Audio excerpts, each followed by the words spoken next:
Being 11, 12, 13 years old with my first iPhone in hand, seeing all this like kind of evil stuff coming across my timeline, pornography has pretty much just completely decimated that. It's infiltrated my life. If you pour clean water into a cup full of mud and muck, eventually all of that will be washed away, which is just a really good example of the Holy Spirit cleansing us. My stepdad is a devout atheist. That kind of bled into my heart and really kind of poisoned my idea of who God truly is. Woe to you, teachers of the law and Pharisees, you hypocrites! You clean the outside of the cup and dish, but inside they are full of greed and self-indulgence. We claim spiritual progress rather than spiritual perfection. Definitely step out of your comfort zone, because you never know at the end of that conversation what a doorway can open for someone else. A godless world is not a freeing world. Welcome back to another episode of Crazy Unbelievable Faith. I am your co-host, Brian Owen, alongside my wife, Kersha. Hi! And we have a guest with us, Logan Burchett. Yes, sir. Welcome. Thank you. Thank you for coming in today to jump on the podcast with us. Very happy to be here. And Kersha and I have talked in the past. For those that have not been actively subscribed or listening, you should. But if you have not heard in the past, we talked about stepping out of your comfort zone. Sometimes it's just saying hi to people, but having genuine compliments, not just a, hey, cool, I like the shirt, but that's not genuine. We were at dinner a few weeks back at a restaurant here in Kansas City, and Logan was our server. And in amongst that conversation, it's crazy how God weaves into these things. And we shared we had a podcast, and it really just like unfolded from there. He and I've had coffee since then and chatted and invited him on the podcast, and so he is here. So definitely step out of your comfort zone, because you never know at the end of that conversation what a doorway can open for someone else. And the story that Logan has that you guys will hear today is it's phenomenal. So yeah, anything you want to add to that? Sorry, I didn't. Yeah, I'd like to add too that what really allowed doors to just break open, or barricades to break down between us and Logan, was the simple foundation of having Jesus as that foundation. And it really just allows everybody to be comfortable and confident in the environment when you can come to terms that you are in a Christian environment and you're going to be loved and loved well and not judged when you have Jesus as that firm foundation. So that's right. No, when I met y'all at Nick and Jake's, man, I just felt so comfortable off the bat. And I mean, well, when I do approach guests at the restaurant, it's kind of just face value, transactional, you know. I try not to make it that way at all times. You know, I try to ask good questions and, how you been doing lately? If I've met them before, and what are you doing this weekend and stuff like that. But immediately I knew that there was something there, and I mean, God was telling me that there was something there. And when y'all asked, I think the first question you asked me was if I was in school, and that's kind of a funny part of my story. That's an interesting one, but yeah, we got to talking about God and where I'm at with that, and my story with recovering from addiction and stuff like that, and so yeah, we got to that and we exchanged information, and it led me here. We had, like you said, we had coffee at Starbucks, and that was great. We talked for like an hour and a half.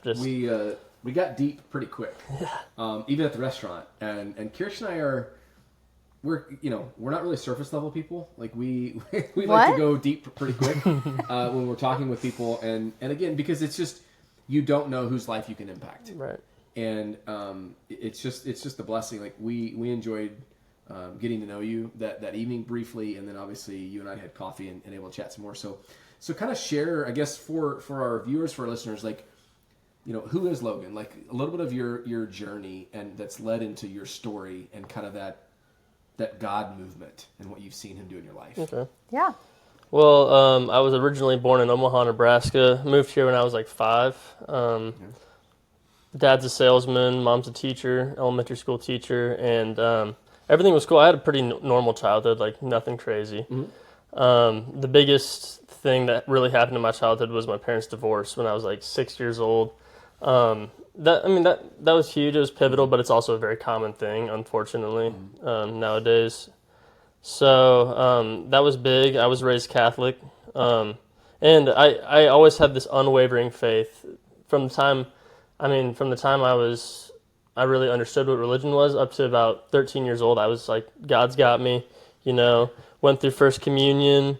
Didn't quite do my confirmation, but I was going through Wednesday night classes. CCD is what it was called, and before my confirmation, I kind of fell away from the Catholic Church through a few things. My stepdad is a devout atheist, and so that kind of bled into my heart and really kind of poisoned my my idea of who God truly is. I think Yeah. that was a pivotal moment in my life where I really denied Jesus, and I completely fell away from the faith, and that was before high school. So I think that's for those that are watching or listening to this, like I think that is not uncommon. right. I mean, there's those seasons. Sometimes it's earlier for people. Sometimes it's you always hear that college years is when people kind of drift away from their faith. So I don't think that that's uncommon. What you experienced, maybe just a little bit earlier in that sense. But sometimes there's that tug of war for parents of like, how much do you push your kids to go to church? Do you push them? Do you because I know there's that people try to find a balance to it so that you're not pushing your kids away from the faith.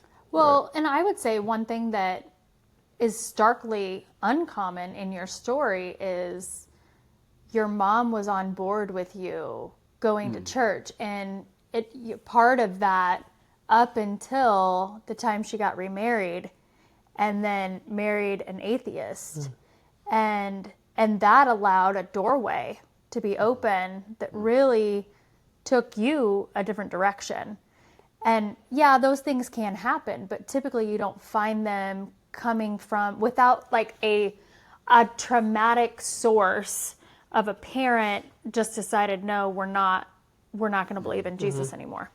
Yeah, and that's what a lot of my existential crisis came from that relationship, I think. Those are really big words. Existential. Existential crisis. Yeah, I mean, like, Holy cow, I can't even say that. well, like Right. from a young age, like 12, even I mean, they got remarried. My mom got remarried when I was 8 years old, and from that time, he was openly saying like, "Oh, I think, the age old question of what happens when we die," and he's just like saying, "Oh, I think there's nothing," and I, like I said, had this strong notion in my mind from the time I knew what religion and God was. I was like, God's got my back. I have eternal life in heaven when I move on from this plane of existence. And and when my mom got remarried and I was being introduced to some of those ideas of what our existence is, I had a lot of long nights as a 10, 11, 13, 12, 13-year-old where I was just like, man, what if there is nothing? Like, just like so anxiety ridden.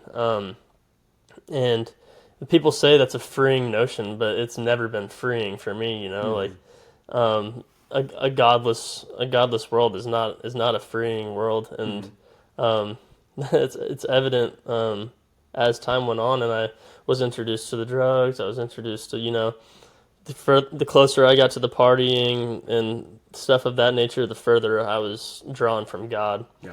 So, and that's kind of what happened in high school, I guess you can. So, Did you ever feel like there was kind of bringing back our previous conversations?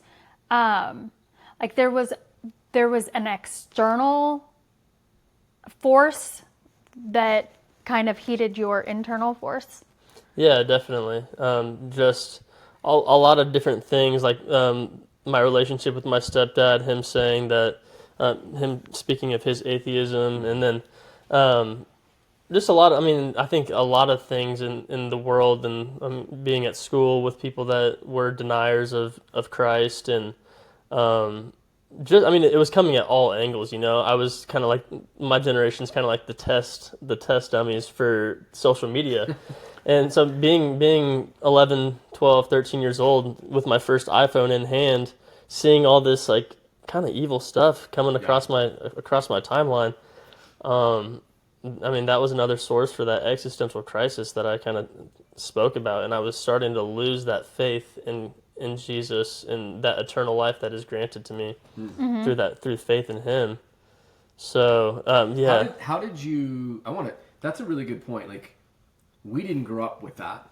We were ahead of that time, and I'm thankful for that. And all, I mean, like, it's, you know, We were college age. Yeah. Yeah. Every generation has its things, but how did you navigate the visibility to things? You know, because in a feed, I mean, I heard that on a podcast several months back, but it was just how, you know, we went through the Charlie Kirk incident, how you could be, you know, watching a video about, you know, somebody's cat or whatever, to seeing him assassinated, to then, hey, buy this land or buy this product, to just this quick scroll. And he was relating to, like, people in a lifetime, and people in the baby boomers generation, that's more in 2 minutes what you saw on a scroll than they saw in their entire lifetime, because of how fast media pushed out. So how did you break away from that, or pull yourself away from that, or did you? I feel like I'm still in the process of breaking away from that. Part of what we do in my support group, which we can touch on more later, is a no social media commitment, which I've never really committed to, and I'm hoping to do so soon. But I mean, being 12, 13 years old with my first iPhone, I became desensitized to things so quickly, I think, and which. There's the, you know, the assassinations, snuff films is what they call them, especially the one with Charlie Kirk, that are so full frontal, where it's just like, wow, like you said, people weren't seeing this full frontal stuff right in front of their faces until just in the last 25 years. Yeah. So no, I don't think I have ever really broken free from that. Another big thing for me was the pornography. I mean, which is so easily accessible now. And it is a real shame, not just the impact that it's had on me, but the impact that it's had on the collective mindset of men as in general, and women too. But men, we have the responsibility of, you know, giving the respect to women as a whole, and I think pornography has pretty much just completely decimated that, and it is really sad, and it's infiltrated my life, and poisoned me, and I'm at a point now where I know I have to work very hard to recover from that. I know there's a lot of people. I mean, people in our groups, friends that we have, our church community. That is a very touchy subject when you get into pornography or addictions of those sort, because it's like, well, kind of close my door and do my thing. But it has become a demonic piece that has infiltrated. And it really allows men to look at women, and I'm going to say it this way first, and then I'm going to say it the flip side. From a woman's standpoint, it allows men to look at women as though they're just a piece of flesh that they can just do what they want with it, because pornography allows that. But then from the female standpoint, it really allows the females to believe that beauty, their physical body, is all that they have to offer. And which is so sad in today's world, because women have fought for women's rights for so long. And now you've got social media playing, well, if you don't have cleavage and your butt ain't hanging out, then you're not cute enough to even be on social media. For these little girls, you know, obviously as women grow up and they age, they kind of learn where their level of modesty really is, the line that they need to draw, you know. But I mean, I have family members who they believe that their physical body is all that they have to offer, and they're super smart, and that's unfortunate.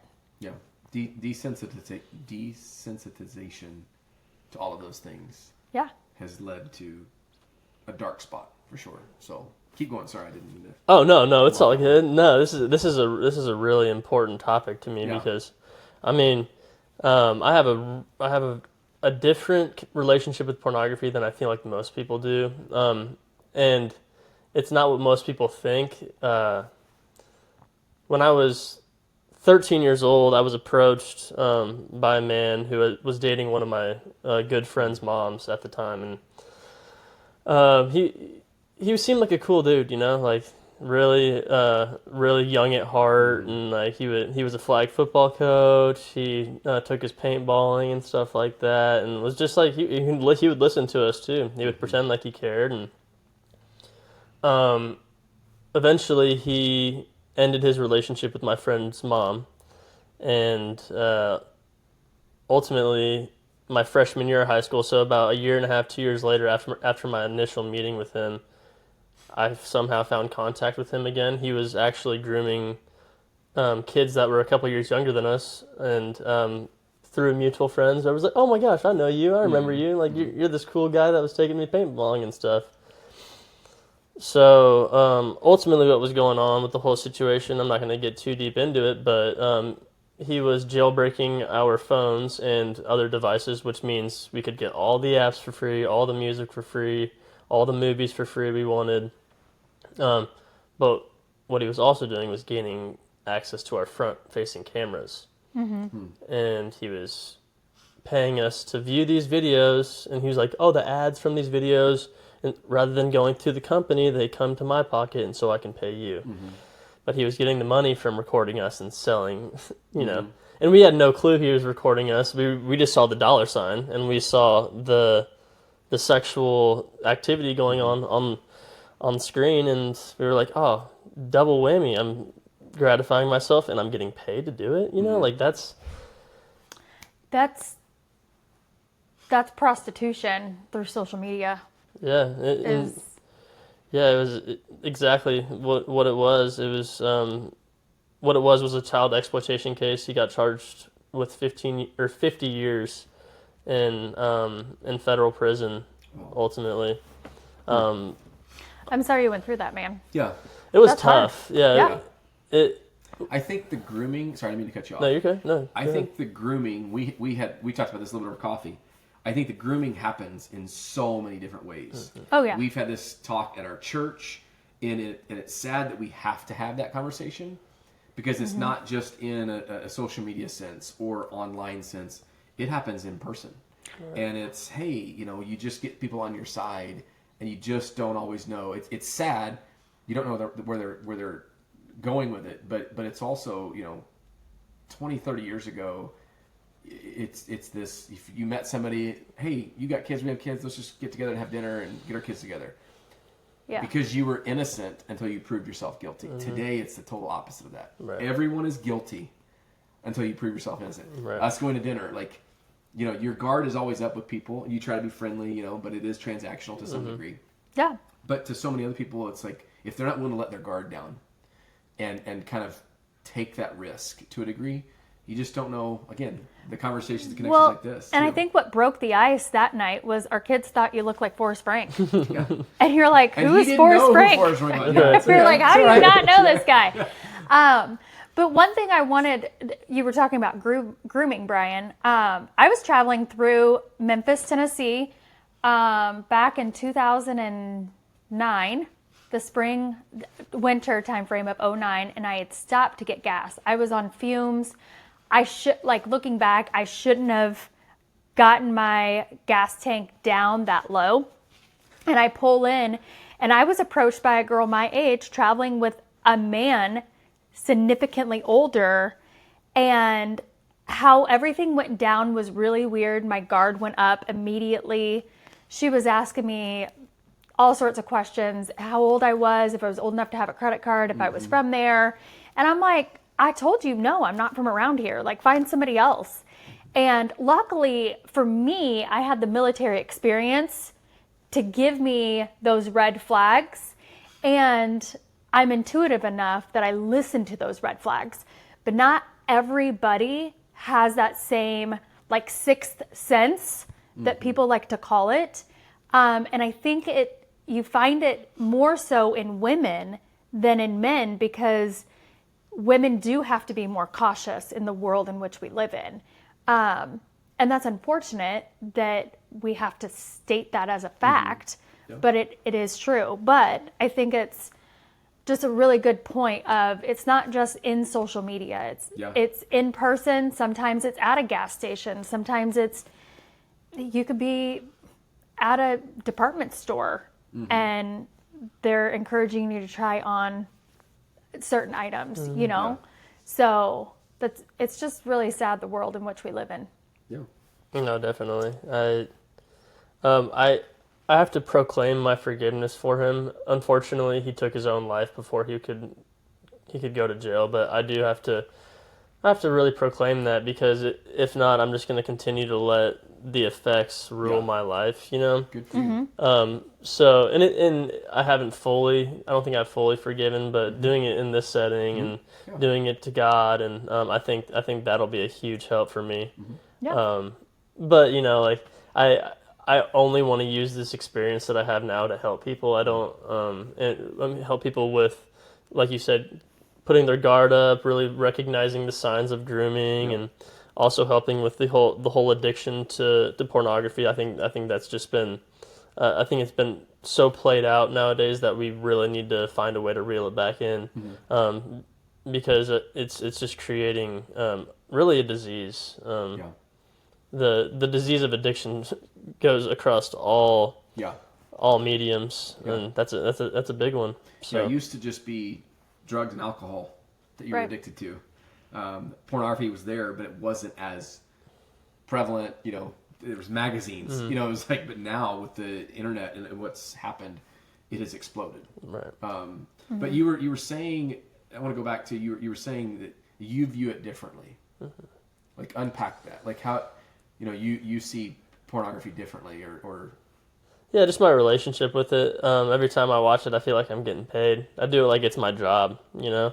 And at such a pivotal time, like I would say, when I was 14 years old, that's probably the most pivotal time, because I'm just now kind of getting an idea of how the world works, but I'm also so easily swayed, and so when I'm being paid to do something that is inherently gratifying, sex. I mean, it's our main driving force as humans. When I'm getting paid to do something along those lines, man, when there's that sinister thing behind it, like the sale of child pornography, and unfortunately, that's ultimately what it was.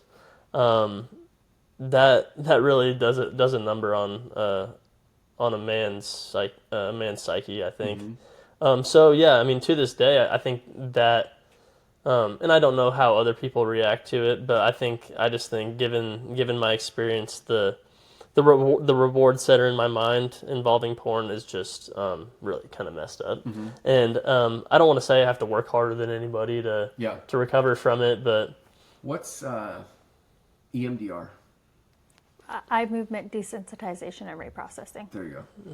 That is something, and this is just through this is conversation right now, like, welcome to the conversation. But I think that is something, I don't know if you ever looked at that, but that's something that just came to my mind as you were talking. It's to reprogram your mind. I mean, you've done it personally. Yep, I've done it a couple of times on trauma, abuse, overcoming, like negative self-talk in a lot of ways. But what it does is, at least what I experienced both times, and it was like two different blocks of time. So I did it for 7 weeks, and then I went a few years later and I did it for 12 weeks. It just depended on what I needed to work on and how long it took me to work through the trauma and abuse. But what it does is it takes whatever is the trigger for you, they call it a red light in your brain. It takes that, it desensitizes it down to a yellow, and then over the course of a year, it desensitizes it completely to a green, where there's no longer an emotional tie to it. You can still think about those memories. They're still in your brain, but there's no longer an emotional attachment attaching to that trauma Right. in whatever way. They started it or they revealed that it helped vets with war trauma PTSD. and PTSD, but they've come to know that your eyes just really have a way of kind of reprogramming or desensitizing your brain to certain emotions. And it's phenomenal. I mean, it takes years of talk therapy down into a few months for people. Yeah, So. I've heard about it, and I'm definitely open to trying it out sometime.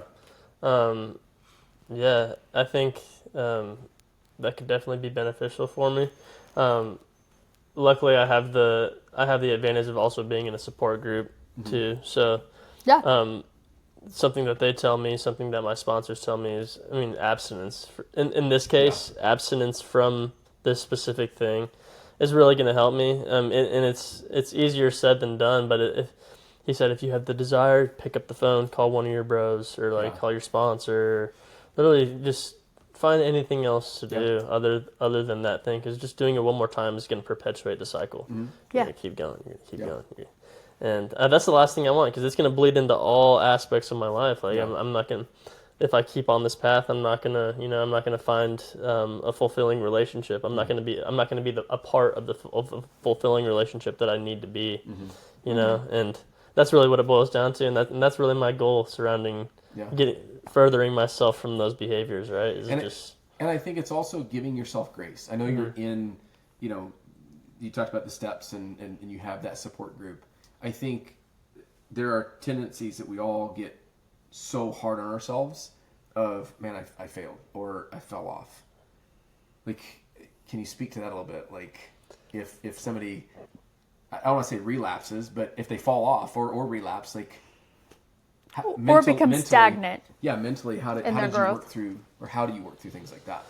There's a phrase in AA that gives me a lot of grace just naturally. It's that we claim spiritual progress rather than spiritual perfection, and that we gain a daily reprieve contingent upon our spiritual condition. So if we're working on our spiritual condition through the 12 steps, we may slip up here and there, but the part where it says we claim spiritual progress rather than spiritual perfection automatically just gives me, all right, I don't have to be perfect today. As long as I'm trying to implement the steps in my day-to-day life, trying to make it through the next 24 hours without getting drunk or high, that's really what it is for me. There are certain things I've heard from therapists and stuff. Like, I have all the time I need. I can call on whatever help that I need. That is another medium for grace for me. Just the relentless forgiveness that I know I'm already granted. And that's where I think that's where grace ultimately comes from is Jesus. But the self-forgiveness is huge. I've had things that I've done in my life, and when I'm going through the consequences of those things, is that I've had to tell myself for an hour at a time that I'm not defined by my past actions. That has been huge for me. No, and I could still be fully believe that I'm not defined by my past actions. I could believe the opposite for that hour that I say it, but at least I'm training my mind to think. And that was huge for me. And sometimes I still trip up and I'm such a piece of crap, Like I did that 5 years ago. Oh my gosh. Well, it's powerful. You're talking about the brain and having experienced EMDR on the other side, watching you go through that and what it does to a brain. It's crazy how cool the brain can change. It's like, it's not this stagnant thing that people are like, oh, it can never change. No, you can. But your thoughts, everything starts from your thoughts. And if you don't root your thoughts in the book, like you were talking about coming into the recording today of like a verse that stuck out to you. But if we don't feed that into our brain every day, your thoughts lead to your words, and your words lead to your actions. Your actions become your habits. And it's like all those little pieces. It's like where I am in my day. I've been guilty of, you get frustrated, you get stressed, she's dealt with me, where I'm frustrated and I'm like, just leave me alone. And it has nothing to do with this. It's some other outside piece, but it's fed into my mind. And if I start my day off in the Word, if I get, ability to work out, things like that, it just starts me on the right page. If I don't, it's sluggish in some areas. But again, everything still anchors back to your thoughts lead to your words and so on. Like you're saying, like beating yourself up. If he gets a good night's rest, guys. Yes. Last night we had a child suffering from acid reflux, and I am usually the person that goes to the couch with whatever said child it is that night, so that he can sleep. But last night I was not having it. She wasn't budging. I was not budging. I thought I could lay there and just be like, she'll eventually go. No, she didn't. And then he said, "I don't like this decision you just made," and huffed from the bed. 12:30, I don't 1 o'clock. I don't know what time it was in the morning. I was like, "Go sleep on the couch. She's gonna sleep in the chair. You sleep on the couch. It'll be fine." And normally this one particular child is like, "No, I want mom. I want mom." And she at least was not doing that last night for me. So I was like, "Go, Dad. Go, go, go." So exciting. So he woke up angry this morning. It's all right. Till he got into the Word. Up to the day. Yeah. The verse that stuck out to you, though, you kind of been going around your mind today. It's Matthew chapter 23, verses 25 and 26. I don't have my Bible on me, so I can't recite it word for word, but... Brian's going to read it for you. I can? You can read it real quick? Yeah, go ahead. Yeah. I'll read it for all of you. It says, "Woe to you, teachers of the law and Pharisees, you hypocrites! You clean the outside of the cup and dish, but inside they are full of greed and self-indulgence. Blind Pharisees, first clean the inside of the cup and dish, and then the outside also will be clean." Mm-hmm. And you were talking about... Right, yeah, that verse just stuck out to me. I sat in Starbucks this morning and finished the book of Matthew, and that's the one verse that has stuck out to me since I really started reading the Bible, because, just saying, as someone who has dealt with hypocrisy before, wearing the nicest clothes, I've been spoiled with the nicest clothes before. I've been that Eddie Haskell guy that says all the right stuff, and but deep in my heart and behind closed doors, I'm not really practicing what I preach, Yeah.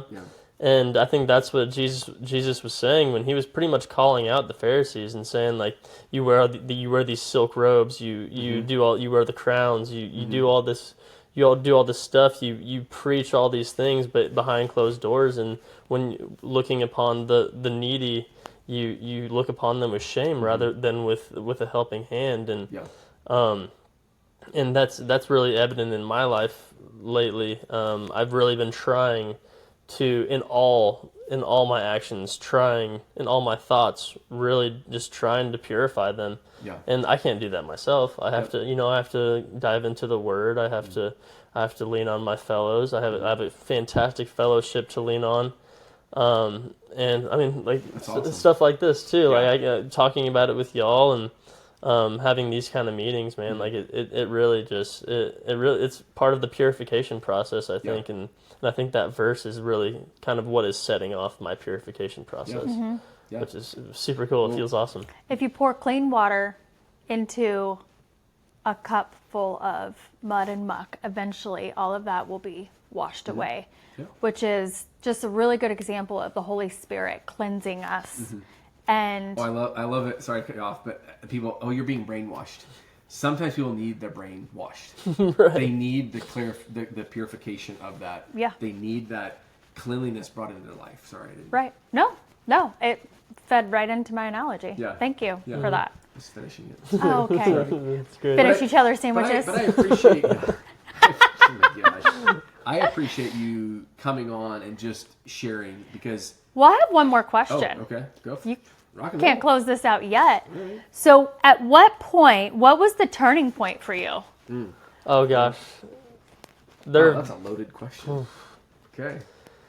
Well, if we're speaking on turning point before I turned to Jesus, it was July 23rd, 2024. I checked myself into treatment. I'm a multi-use addict. I can't handle alcohol. I was smoking weed every day. I was abusing other drugs. So that was the first turning point, really, was checking myself into rehab. I had a lot of shame and guilt behind it, but luckily I had been conditioned beforehand to really deal with that shame and guilt. And I dealt with it really quickly by the grace of God. And once I got out of there, I started hitting meetings, and I met my sponsor, Jake Pollard. He's our head counselor for my support group, Full Circle. So that happened about a year ago, and I dove into the group, and but I wasn't really practicing. I wasn't really doing what I needed to do to really gain that daily reprieve upon my spiritual condition. I wasn't contact with God. Steps 2 and 3 are the God steps in AA, and I did not do those. I went through the steps, but I didn't really work those out the way I did. Yeah. Because, in the program they say, oh, you can come up with your own God, and I do believe people can do that to some sense, but I can't. Yeah. I need Jesus. And so I would say a couple months ago, there were just a lot of events in my life and current events that occurred where I was like, all right, Jesus is the way, Yeah. And I don't want to say Charlie Kirk's death was that, but there was just so many things going on in my own sphere of influence where people were bashing that, where Jesus' word was infiltrating my life more and more, regardless of that event or not. Like it was just making itself evident. God was making himself so evident in my life. So I would say about 2 months ago, September 2025 is when I really realized that I need to turn to Christ. And so yeah, there have been a lot of turning points in my life, but yeah, I would say a couple months ago. The cool part is, and I think for any of those that are listening or watching, he's always there. Mm-hmm. Right. Like, it doesn't matter the guilt or shame. I was listening to a devotional the other morning. It was like, a woman was so far gone. We have people that we know that were way far gone. Right. And they just literally, wherever they were, they cried out to God, and the doors started to open to change their life. And it's just so cool. It doesn't matter the shame or the guilt, we all have that to some degree. Right. But he's an almighty God who will forgive. It's cool. His grace goes beyond. Yeah. You could think that you're doing the right thing and you're doing what God wants you to do, and you're way off base. Yeah. And his grace goes that way. Yeah. Mm-hmm. Yeah. So he will right any wrong. Right. That's for sure. Yep. That's for sure. Absolutely. Well, anything in closing for you? Like advice or tips that you want to give to any of our viewers or listeners? Like you said earlier, giving grace to yourself. But I truly think at this point the only way to that grace, the only real way to that grace is through Christ.